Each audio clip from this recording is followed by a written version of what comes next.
The room wasn't dark, just dim enough to pretend it was. A single lamp hummed in the corner, the kind that never fully lights anything, only outlines it. Edges of a chair, the curve of a glass left half full, a phone face down on the table like it had something to hide. It buzzed once, then stopped. Lamiez didn't move, not at first. She stood near the window, arms folded but not tightly, just enough to keep herself from reaching for something she hadn't decided she wanted yet. Outside, the city carried on in its careless rhythm. Cars passing. Someone laughing too loudly. A dog barking at nothing. Life doing what it does best. Continuing, even when it shouldn't feel allowed to. The phone buzzed again, this time longer. She turned her head, slowly, as if the sound might disappear if she acknowledged it too quickly. The screen lit up. One name, Chicco Twala. She stared at it. Didn't blink. The kind of stillness that doesn't come from calm, but from too many thoughts colliding at once, none of them willing to step forward first. It rang. Once, twice, 3 times. Her hand twitched. Just slightly. Like a reflex she hadn't agreed to. But she didn't pick it up. Not yet, because answering would make it real. And right now, it still lived somewhere else. Half-formed, unfinished. Like a sentence someone forgot to end. The call stopped. The silence that followed wasn't empty. It pressed against the walls, sat heavy in the air. Louder than the ringtone had been. She exhaled, but it came out uneven. Not a sigh, not relief. Something in between. The phone didn't light up again. Instead, a message appeared. Short. Too short. She flipped it over. Read it once, then again. No emojis, no extra words, no attempt to soften it. Just enough to say everything without saying anything. Her thumb hovered over the screen. Reply? Call back? Ignore? There are moments when choices feel like doors. This wasn't one of them. This felt like standing in a hallway with no visible exits, only walls that kept shifting every time she tried to focus. She sat down, slowly. The chair creaked under her, a small, ordinary sound that felt out of place in a moment that refused to be ordinary. Her mind didn't go forward. It went back. A studio filled with laughter that didn't care about time. Music playing too loud, conversations overlapping, someone always reaching for another idea, another beat, another version of something not quite finished. And him, never still. Not in the way people think of stillness. Even when he wasn't moving, there was something alive in him, like energy looking for a place to land. She remembered how he used to call her at odd hours, not for anything urgent, just because. A thought, a joke, a song he wanted her to hear right then, not later, not tomorrow. Listen to this, he'd say. And she always did. No hesitation. No second guessing. Back then, answering felt automatic. Now, her phone screen dimmed. She tapped it again, almost instinctively, like she was afraid the message might disappear if she looked away too long. It didn't. Of course it didn't. Things like that don't just vanish. They stay. They sit there, quiet but immovable, waiting for you to decide what to do with them. She typed something, stopped, deleted it, typed again. Different words this time, softer maybe. Or maybe just more careful. She read it over. It didn't feel right. Nothing did. Because how do you respond to something that rearranges the air around you without warning? How do you keep your voice steady when the ground underneath it shifts? She locked the phone, placed it face down again, as if that would pause everything, as if time would politely wait until she figured out what version of herself she needed to be next. Across the room, the lamp flickered once, just briefly, then steadied. She watched it, not because it mattered, but because it was easier than looking at the phone again, easier than thinking about what the next conversation might sound like, or worse, what it might not. Her fingers traced the edge of the table, absent-minded, following a line that didn't lead anywhere. A small, repetitive motion, something to anchor herself to. Outside, a car slowed down, music drifting in through the window for a second before fading again. Everything kept moving. Everything except this moment. She leaned back in the chair, eyes fixed somewhere between the ceiling and nothing at all. There's a version of goodbye people talk about. The clear one. The spoken one. The kind that wraps itself neatly in words and closure and understanding. This wasn't that. This was quieter. Messier, unfinished. The kind that starts long before anyone actually says it out loud. Her phone lit up again. Not a call this time. Just the screen waking itself for no reason, casting a pale glow across the table. She looked at it. Didn't reach for it. Not yet, because somewhere, deep down, she understood. The moment she did, the silence between them would finally break. And once it broke, it wouldn't go back to the way it was. The first time she saw him, it wasn't quiet. Nothing about him ever was. The room had been too full. People talking over each other, cables tangled across the floor, someone arguing about a beat that didn't land the way it should. And in the middle of all that noise, he laughed. Not politely, not the kind of laugh you give to fill space. It cut through everything. She didn't know him then. Not really. Just a name that carried weight in conversations she had overheard before she ever stepped into that studio. Chicco Twala. Someone had said, he'll fix it. Not the track. The room. And somehow he did. He didn't walk in like he owned the place. That wasn't it. It was more like the place adjusted itself around him. Voices softened. Arguments lost their sharp edges. Even the music, still unfinished, still messy, started to feel like it was going somewhere. She stayed near the back at first, watching, not because she was unsure, just observing. He noticed. Of course he did. He always noticed the people who tried not to be seen. You hear it too, don't you? He had said, without looking directly at her. She didn't answer. Didn't need to. He smiled anyway, like he already knew. That was the thing about him. He didn't wait for explanations.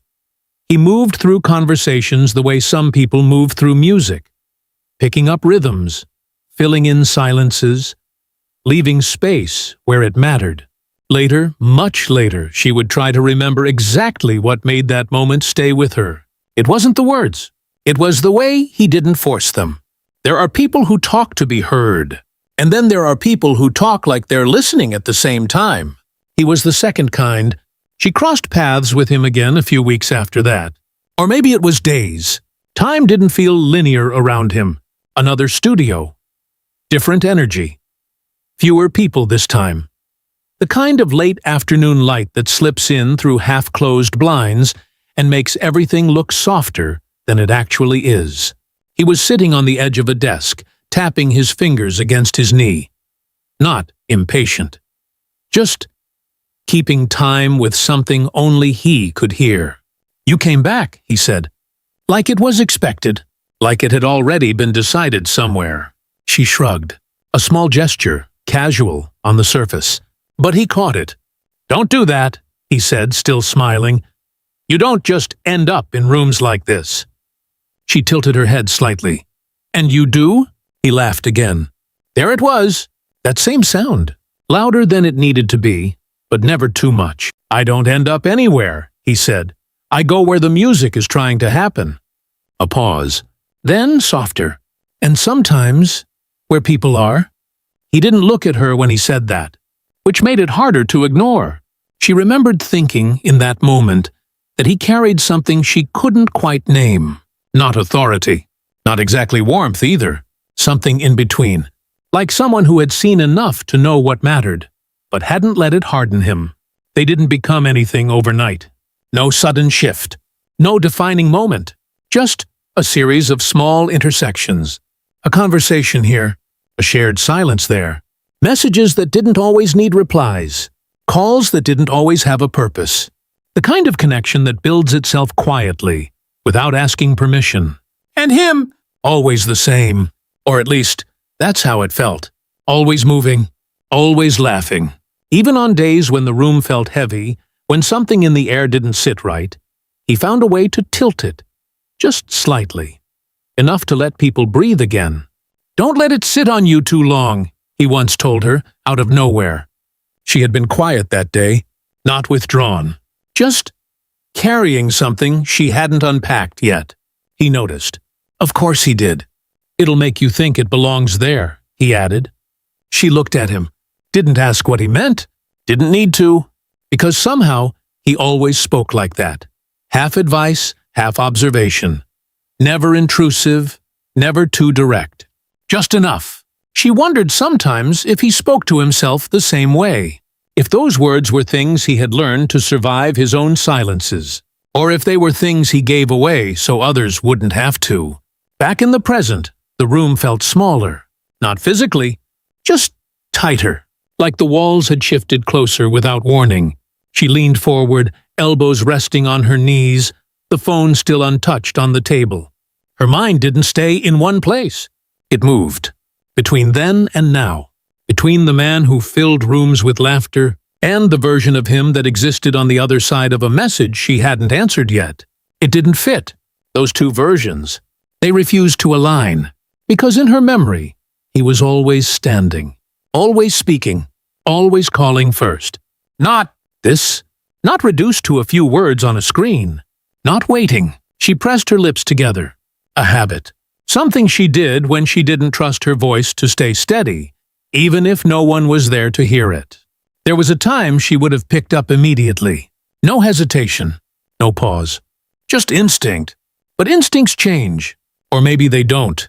Maybe they just get buried under the weight of moments like this. Moments that ask more from you than you're ready to give. The phone stayed still, silent. But it didn't feel distant. It felt present. Too present, like it was watching her hesitate. Like it knew. She reached for it. Stopped halfway. Let her hand fall back to her lap. Because once she crossed that distance, once her fingers wrapped around it, once she saw his name again, up close, undeniable. Everything they had been, everything they had built in those quiet, scattered moments, would have to exist in a new shape. And she wasn't sure, not yet, what that shape would look like. It didn't begin with a call, not the one she ignored. Earlier than that, before the screen lit up, before the name appeared again in that quiet, stubborn way, there had been a room, white, but not clean in the way people imagine. Just too plain. The kind of place where sound doesn't travel far, where even a chair shifting feels like it's interrupting something important. She wasn't supposed to be there. Or maybe she was. It's hard to tell, later, which moments you chose and which ones simply placed themselves in your path. She remembered the air first. Cold, but not enough to be uncomfortable. Just enough to make everything feel slightly distant. Like the room didn't belong to anyone. Not even to the people sitting in it. He was there, not standing this time, not moving, just sitting, hands resting on his knees, fingers loosely intertwined, as if he had forgotten what they were supposed to do. No tapping, no rhythm. That was the first thing that felt off. She noticed it before anything else, before the doctor, before the words, because silence around him was never empty before. Now it was. The doctor didn't rush, didn't stall either, just existed in that middle space, a file in hand, a pair of glasses slightly too low on the bridge of the nose. He glanced at the page once, then again, as if confirming something that wouldn't change no matter how many times he checked. "Mr. Twala," his voice was steady, not rehearsed, not soft in a comforting way, just level. "Chicco Twala." There was a pause, not long, but long enough to notice, long enough for the room to shift, just slightly. The results came back. No one interrupted. No one asked him to continue. It wasn't hesitation. It was something else, a kind of stillness that settles in before anything has actually been said. The doctor looked up, met his eyes, held it there. Then, "It's something we need to address." Careful words, measured, not hiding, but not revealing everything at once either. She watched him, not the doctor, him, waiting for a reaction that didn't come. Not immediately. His face didn't change in the way people expect. No sharp intake of breath, no sudden movement. Just a slight shift in his posture. Barely noticeable, like someone adjusting their seat because it's no longer comfortable. "Okay," he said. "Simple. Too simple. The kind of word that doesn't carry meaning on its own, only what people place inside it." The doctor nodded, opened the file, closed it again, then chose to speak without looking down this time. "There are signs consistent with—" He stopped, not because he didn't know what to say, because he was deciding how to say it, on a condition that will require immediate attention. Another pause. Different this time. He let the words sit, didn't rush to fill the space after them. The room didn't react. It held, like everything inside it had agreed, silently, to wait. She felt it then. Not the meaning of the words. Not yet, but the weight of how they were placed. Carefully. Deliberately. As if saying them too quickly might make them heavier, or maybe more real. The doctor continued, explaining, not in long sentences, short ones, fragments almost, treatment options, next steps, names of things that sounded too clinical to belong to a moment like this. She heard them, but they didn't stay. They passed through, like background noise that refused to anchor itself, because none of it mattered as much as the space between his sentences. That space, that quiet, it stretched, longer than it should have, longer than any room like that is designed to hold. She glanced at him again, waiting, still waiting, for something, anything, a question, a laugh, even a dismissal. But he didn't give any of that. He just nodded once, slowly, not agreeing, not disagreeing, just acknowledging, like he had heard something before the doctor even said it, like this moment had already existed somewhere in him, waiting to be confirmed. "All right," he said. Again, that same word, still carrying nothing, or everything. It was hard to tell. The doctor leaned forward slightly, hands resting on the desk now, more present, more direct. "We'll need to start soon. Not urgent, not panicked, just stated. The kind of sentence that doesn't ask for permission." The room didn't move. No one stood up. No one reached for anything. Time didn't stop. It just slowed, enough for every small detail to become visible. The faint hum of the air conditioning, the soft scratch of fabric as someone shifted their weight, the way the light from the window didn't quite reach the corners of the room. She noticed her own hands, resting in her lap, still, too still, as if they belonged to someone else. She didn't remember placing them there, didn't remember deciding to stay quiet. It just happened. Because there are moments when speaking feels like breaking something that hasn't fully formed yet, and no one in that room seemed ready to break it. Not him, not the doctor, not her, especially not her. He leaned back slightly. Not far, just enough to create space between himself and the desk. A small movement, but it changed something. Subtle, almost invisible. But there, like stepping back from a painting to see it differently. Or maybe to avoid seeing it too clearly. "All right," he said one more time. Quieter now. Not for anyone else, just for himself. And then, nothing. No follow-up. No immediate questions. No attempt to rearrange what had just been placed in front of him. The doctor waited. Gave him room. The kind of silence that invites a response without demanding it. But it didn't come. Not right away, because some things don't arrive fully formed. They take time. They sit. They settle. And in that room, in that quiet, suspended space, it felt like everyone understood that. Even if no one said it out loud. She looked at him again, longer this time, trying to find something familiar, something unchanged. And for a second, just a second, she thought she saw it. A flicker. Not fear, not denial, just awareness. Clear, undeniable. Like someone recognizing a sound they've heard before, even if they can't place where. The doctor spoke again, softly. But she didn't hear the words this time, because the room had already shifted. The moment had already begun to settle into something else, something quieter. He nodded once more, almost absent-minded, as if the motion had become automatic, as if agreeing, or at least appearing to, was easier than holding on to the silence any longer. But the silence didn't leave. It stayed, even after the words ended, even after the conversation moved forward. It stayed in the way no one stood up right away. In the way no one reached for the door. In the way the air still felt slightly colder than it should have. And later, much later, when her phone lit up in that dim room, when his name appeared again, waiting, it wasn't the words she remembered. It was that silence. The one that came before anything was fully said. The one that no one in that room had tried to fill. The one that was still, somehow, unfinished. The phone was still there. Same place. Same faint glow when she touched it. She didn't pick it up right away. Just let her fingers rest near it. Not on it. Close enough to feel the presence of it. Not close enough to commit. There's a difference. She turned her head slightly. The room hadn't changed, but something inside it had. Or maybe something inside her had. She reached for the phone this time. Slow, deliberate. As if speed might make the moment sharper than she could handle. The screen woke up. No new notifications, just the same message, waiting. Still, she didn't open it. Not yet. Instead, her thumb moved sideways. Unlocked, scrolled. Old threads, old timestamps. Fragments of something that used to be easy. Her name in his phone. His name in hers. Back and forth. Short messages. Voice notes. Missed calls that didn't matter because they were always followed by another one. She stopped on one. A voice note. She didn't remember when it was sent. Didn't remember why.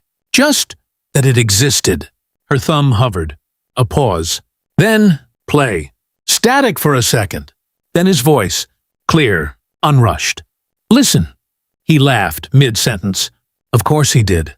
Like he always found something funny before anyone else had the chance to. I think I finally got it right this time. A faint sound in the background. Music. Or maybe just noise. It was hard to tell now. You'll hear it. Tell me if I'm wrong. A beat, then softer. You always do. The recording ended. No dramatic finish. No music swelling. Just a click. Silence again. She didn't replay it. Didn't need to. It stayed. The way certain voices do. Not loud, but impossible to ignore once they've settled somewhere in you. Her thumb moved again. Scrolling. Stopping. Scrolling. A picture. She didn't remember taking it. But there it was. Both of them. Not posed. Not looking at the camera. He was mid-laugh. Head tilted back slightly. Eyes half closed. That same expression she had seen 100 times. Maybe more. The kind that didn't ask for attention, but got it anyway. She was in the frame too. Barely. Just the edge of her shoulder. A hint of a smile that hadn't fully formed yet. She stared at it. Longer than she expected. Trying to find something different in it. Something she hadn't noticed before. But it stayed the same. Frozen. Unaffected. Like it belonged to a version of time that didn't know what came after. Her hand tightened slightly around the phone. Not enough to hurt. Just enough to feel. There were things she could say. Right now. Words that had been sitting somewhere between thought and speech for longer than she wanted to admit. But they didn't line up. Not in a way that made sense. Because how do you speak into something that already feels like it's slipping away? She locked the screen. The room dimmed again. The lamp flickered once, then steadied. Her eyes moved to the window. The city was still there, unchanged, or pretending to be. A car passed, headlights cutting briefly across the wall before disappearing again. Everything moving, everything continuing. She exhaled, slow, measured, like she was trying to keep something from spilling over. Not tears, not yet. Just something, something that didn't have a name. Her phone lit up again. This time, she picked it up immediately. Not because she was ready, but because waiting any longer felt like its own kind of answer. The message opened. Same words. Still unmoved. She read it again. Then once more. As if repetition might reveal something hidden. It didn't. Some messages don't change no matter how many times you look at them. They just become heavier. Her thumb moved to the keyboard. Paused. Typed a word. Deleted it. Typed another. Stopped halfway. Because none of it felt right. Not the tone. Not the timing. Not the version of herself that those words would create on the other side of the screen. She locked the phone again. Held it this time. Didn't put it down. Because letting go of it felt like letting go of the moment. And she wasn't ready for that. Not yet. Her mind drifted back. Not far. Just enough. The studio. The light through the blinds. The way he had said, "Don't let it sit on you too long." She almost laughed. Not out loud, just internally. A quiet recognition of something that didn't quite fit anymore. Because this wasn't something you could just shake off. Not something you could move through with a sentence and a smile. She leaned back in the chair, eyes closing for a second. Just a second. And in that brief pause, his voice again. Not from the phone. Not from a recording. Just memory. Uninvited. Unfiltered. You hear it too, don't you? She opened her eyes. The room was the same. The phone still in her hand. The message still unread in the way that mattered. She looked at it. Really looked this time. Not avoiding. Not delaying. Just facing it. There are moments when silence protects you. And then there are moments when it traps you. She wasn't sure which one this was. Her thumb hovered again. Over the reply. Over the space where something should go. Where something needed to go. But nothing came. Not yet. Because sometimes the hardest part isn't saying goodbye. It's realizing you haven't said anything at all. The cursor blinked. That small patient line. On. Off. On. Off. Like it had all the time in the world. She stared at it longer than she should have. The message box empty. Not completely empty. No, that wouldn't be accurate. It held something. Just not words. Not yet. Her thumb hovered above the screen. Then lowered. A letter appeared. She stopped. One letter. Alone? It didn't look like much. She deleted it. The cursor blinked again. Unbothered. She tried again. Slower this time. If. She paused. The words sat there, unfinished, like it was waiting for permission to become something else. It didn't. Her breath caught, just slightly. Not enough to notice unless you were paying attention. She added another word. If you... No. She erased it. The sentence collapsed before it even had a chance to stand. Her fingers moved away from the screen. Rested against the edge of the phone instead. There was something about saying things out loud, about typing them, that made them feel final in a way silence didn't. And she wasn't ready for final. Not the kind that closes things. Not the kind that decides, for both of them, what this moment means. She leaned forward, elbows on her knees, the phone still in her hands. The room felt smaller again. Or maybe she just felt more aware of it. The lamp, the table, the quiet that had settled in and refused to leave. Her lips parted slightly. Not to speak. Just instinct, as if words might come easier if they didn't have to pass through a screen first. If I could, she whispered it. Barely audible. The kind of sound that disappears the moment it's made. She didn't finish the sentence, didn't need to, because the rest of it didn't belong to words. It belonged to everything she hadn't said before. All the moments she let pass. All the conversations that stayed light when they could have gone deeper. All the times she assumed there would be another chance. Her throat tightened, not sharply, just enough to remind her that something was there. Something pressing. She looked down at the phone again. The blank space waited. Still patient. Still open? She typed. Slower now. More careful. If I could, I would say... She stopped. The dash hung there, unresolved. Like it was reaching for something that refused to arrive. Her fingers didn't move. The cursor blinked after the dash. Waiting. On. Off. On. Off. She stared at it. Not at the words. At the space after them. Because that's where everything was. Not in what she had written. In what she hadn't. Her chest rose. Fell. Uneven. She thought about calling instead. Hearing his voice again. Not from a recording. Not from memory. Real. Present. But the thought didn't settle. It moved through her and left. Because calls demand something. A response. A reaction. A direction. And she wasn't sure she could give any of those. Not without breaking something. She locked the phone. The screen went dark. The unfinished message disappeared. Not gone. Just hidden. Like it had never existed. But she knew it was there. Still. Waiting. She didn't put the phone down. Held it loosely in her hand. as if letting go would mean accepting something she hadn't agreed to yet. Her gaze drifted to the window, to the faint reflection of herself in the glass. Not clear, just an outline. A shape, someone sitting in a room that felt too quiet for what it held. She spoke again, softer this time, almost to herself. And then nothing. The sentence broke. Didn't continue, didn't need to, because whatever came after that, whatever word she might have chosen, wouldn't have been enough, wouldn't have carried what it was supposed to.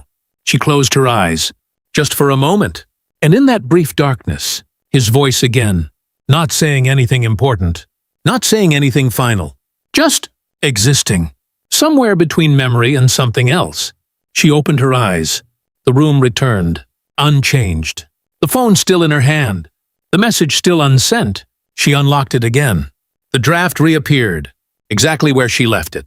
If I could, I would say. The cursor blinked after the dash. Still waiting. She didn't type, didn't delete, just looked at it. Because sometimes leaving something unfinished is the only way to keep it from becoming something you can't take back.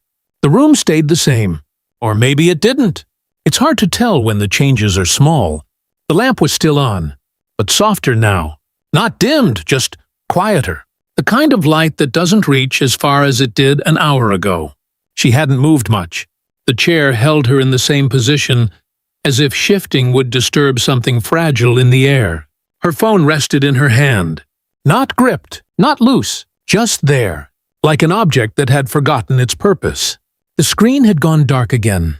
No glow, no interruptions, only the faint reflection of her fingers across it when she tilted it slightly. Time didn't pass in minutes. Not here. It passed in small things. The way the air changed, the way the shadows stretched, the way the sound outside became less distinct, more distant, like it was slowly stepping away from the window. She noticed the chair across from her, empty. It hadn't been there before, or maybe it had, and she just hadn't seen it. It faced slightly to the left, not directly toward her, not completely turned away, just angled, like it had been part of a conversation that stopped without warning. No one had moved it. No one had touched it. Still, it felt placed. She looked at it for a long time. Longer than necessary. Long enough for it to start holding something that wasn't visible. A presence, or the absence of one. It's difficult to tell the difference sometimes. Her fingers shifted slightly. Not toward the phone. Just a movement. Small, unintentional. Like her body was reminding itself it still existed in the room. The lamp flickered once, not dramatically, just enough to interrupt the stillness. Then it steadied. Again. Always returning to that same quiet glow. Outside, the light had changed. It wasn't night yet, but it wasn't day anymore either. That in-between hour, where everything softens. Edges blur. Colors lose their certainty. The reflection in the window became clearer. Her outline sharper. The room behind her folding into the glass. The chair, the table, the lamp, all of it layered over the faint movement of the world outside. A car passed. Slow. Its headlights traced briefly across the wall. Then gone, nothing followed. No sound. No echo. Just the absence of it. She leaned back slightly. Not enough to change her posture. Just enough to shift the weight. The chair responded with a soft creak. A small sound, but in a room like this, it stayed. It didn't disappear right away. It lingered, then faded. On the table, something else. She hadn't noticed it before. A speaker. Small, black, barely visible against the surface. It wasn't on, or maybe it was. Because after a while, there it was. A sound. Faint. So faint she almost thought it was coming from somewhere else. A melody. Old. Not loud enough to fill the room. Just enough to exist in it. No vocals. Just notes. Slow. Unrushed. They didn't demand attention. They didn't build. They didn't resolve. They just moved from one to the next, without asking where they were going. She didn't reach for it. Didn't turn it up. Didn't turn it off. Let it stay exactly where it was. Because it matched something. Something inside the room. Or inside her. Or both. Her eyes closed. Not fully. Just enough to soften everything. The music didn't change. The light didn't change. But time stretched. Not forward, not backward, just outward, like the moment itself was expanding, holding more than it should. The chair across from her remained empty, unmoved, unclaimed, the kind of emptiness that isn't loud, that doesn't ask to be filled. It just sits, waits, or maybe it doesn't wait at all. Maybe it simply exists, without expectation. Her hand shifted again. The phone tilted slightly. Still dark, still silent. No new message, no missed call, nothing added, nothing taken away. The same, exactly the same. She exhaled, slow, barely noticeable. Her shoulders didn't drop. Her posture didn't change. Only the breath moved. In, out. The music continued, unchanged. The same sequence, or maybe it was repeating. It was hard to tell. There was no clear beginning, no clear end. Just continuity. Outside, the sky dimmed further. The reflection in the window grew stronger. The room now more visible than what lay beyond it. Her outline, the chair, the lamp, everything contained within the glass, separated. Still, she opened her eyes. Nothing had moved. Nothing had shifted. The moment remained, unbroken, unfinished. The chair across from her, still empty. The music, still playing. The light, still holding on. And somewhere in the room, or maybe just inside the space she hadn't filled, something stayed suspended. Not waiting, not leaving, just there. The lamp was off, not switched off exactly. Just no longer needed. The room had dimmed on its own, walls fading into shadow, edges softening. The table still there, but quieter. The chair across from her, unchanged, empty, holding its shape. Nothing more. She sat in the same place, not moving, not adjusting, as if the position had settled into her, not the other way around. Outside, the city hadn't stopped. It never does. A distant hum, low, continuous. Cars passing somewhere beyond the window. Voices, too far to understand. Light slipping between buildings, breaking into pieces before it reached her. Then, less sound, less movement. Not gone, just farther away. Her hands rested in her lap. The phone was there now. Screen down. Dark. Still. Time passed. Or something like it. Measured in small shifts. The cooling air, the deepening shadows. The way the window became a mirror instead of a view. Her reflection faint at first. Then clearer. Her face. Still. Eyes open. Not searching. Just there. The room behind her folded into the glass. The chair, the table, the absence of everything that had once filled it. Nothing moved. Not yet. Then, a flicker, soft, barely there. The phone, a thin line of light escaping from beneath her fingers. She didn't react. Not immediately. The light grew, slow, steady, spilling across her palm, touching the edge of the table, climbing just enough to reach her wrist. She looked down. Not quickly, not slowly, just eventually. The screen faced upward now. She hadn't turned it. Or maybe she had. It was hard to remember.